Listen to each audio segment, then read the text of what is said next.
It's like riding a bullet. We look at an aircraft that breaks all the rules, and the Air Force that came before the Wright brothers, and yes, it really worked. The flying car flies. There is lots happening in flying, in fact so much so that the fashion show I mentioned last week is being pushed back again. I know, you all have your fingers on your keyboards ready to tell me I get it all wrong, but you know what? Bring it on! I can take it! Anyway, that'll have to be next week now.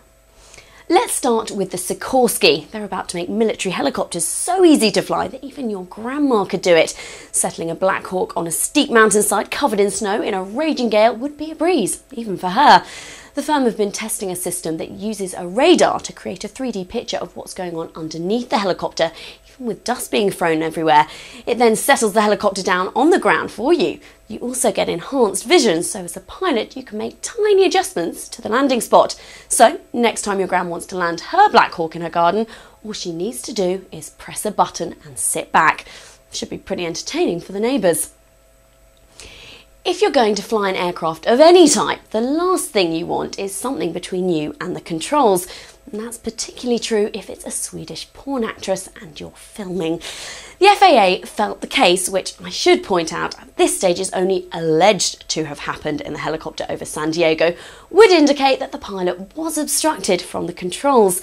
The pilot will be appearing in court where presumably the judge will insist that all the evidence is shown. Naturally, it would have been so much easier in a Black Hawk. Who set up the first Air Force? No, really, I mean, who do you think did? Was it, I'll give you some options, A, America, B, Britain, C, Russia, or D, Japan? You can phone a friend if you want. But what do you think? In fact, it was none of them. It was the French. And the man responsible was this man, Napoleon Bonaparte. He had syphilis and he was very short. He may not have been able to put his hat on the right way, but according to a new book called Napoleon's Air Force, he was the first man to do it. I admit this might seem a little odd since he fought more wars in 100 years before the Wright brothers managed their first short hop. But in fact, according to author Garrett C. Van Dyke Jr., he actually used a balloon corps in campaigns and even considered sending the force to invade England by presumably floating over the Channel. It worked a little, but the idea of an invasion never took off. There seemed to be a lot of hot air in that highly inflated idea. Okay, I'll stop, I promise. Eurocrats, that's bureaucrats in Europe if you didn't know, think flying is different in different places. So much so that ESA, the European safety body, is proposing that anyone who trains at a US flying school and then tries to get a job in Europe will need to recertify. Not surprisingly, AOPA are fighting the idea, and we hope the paper pushers lose. Shooting down a UAV has got to be a mixture of, boyish pleasure and anticlimax. After all, you spend your whole career getting ready for that dogfight or bombing run where all hell will be breaking loose, and then all you get to do is shoot a UAV out of the sky. That's what happened over Iraq recently, about 60 miles northeast of Baghdad. Officials say it was flying in Iraqi airspace for more than an hour before they engaged it. In other words, blew it to pieces. Did you get our flying car update last week that Rick very hastily released on the Terrafugia Flying Car? Well, if not, it actually works. I told you last year about its performance, hitting motorway or freeway speeds on the ground while doing 115 miles per hour in the sky. So I bet what you most want to know is how it handles. Well, the test pilot was a retired US Air Force Colonel, Phil Matier. The guys at Terrafugia let us use their footage and we've mixed it together so you can see more of what's happening. Hi, I'm Phil Matier. I'm the test pilot for the Terrafugia Transition, which you see here on our first flight. And this is to fellow pilots to give you a little idea of what the first flight was like and what this vehicle's like. This was on the 5th of March, about 7:30 in the morning at Plattsburgh International Airport. Now, let me take you through and talk to you about the vehicle and what's happening. If you notice, 4 wheels on the ground, it's a car and a plane.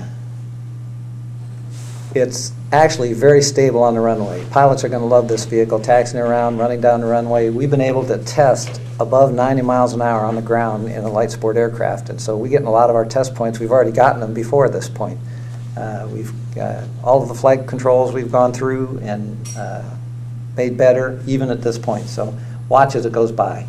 Just a real smooth, stable vehicle on the runway. Now, those of you who know about canard airplanes are expecting an aggressive rotation. And we were aware of that being a possibility, but you're going to see that doesn't happen. There it comes up smoothly in the air, and actually I'm able to correct it very quickly. I'm expecting it, so this flight, this is a runway flight. That was our test plan, was intentionally to keep it within the runway environment, so it's just to make a smooth transition to land again. And as you can see, the notable part of this is just how smooth everything is. Just watch, I'll run it at full speed. I am making aileron inputs there. Everything is so smooth and so controlled straight down the runway that everybody's asking me, well, do you even use the ailerons? Stability is always a question on your first flight. It was just rock solid. The controls were responded just like any normal airplane. In fact, I made the comment that it was remarkable for being unremarkable. It just flew like a really nice airplane. The touchdown with 2,000 feet remaining, and came to a halt in another 500 feet. Having car brakes, landing roll after touchdown is not a big issue. One of the things about this airplane that I think is going to be a really good feature, and we'll prove it more in the future flights, is being able to land above stall speed. Because it's a car configuration, the wheels are behind the center of gravity, so once they touch down, the airplane is going to smoothly come down to the car position, and it won't rotate. The rotation speed is 25 knots above stall speed, so as long as we are on the ground below rotation speed, we're in the car mode again, and you saw how stable it was. So those kind of landings, fly-on landings above stall speed, very controlled and very stable, I think people are going to really like landing this airplane. That's all we have for footage so far, but we hope to see a lot more coming from them in the future. I can't remember if I mentioned this, but Mooney have done it again, setting what they claim is a new world speed record for the Acclaim Type S.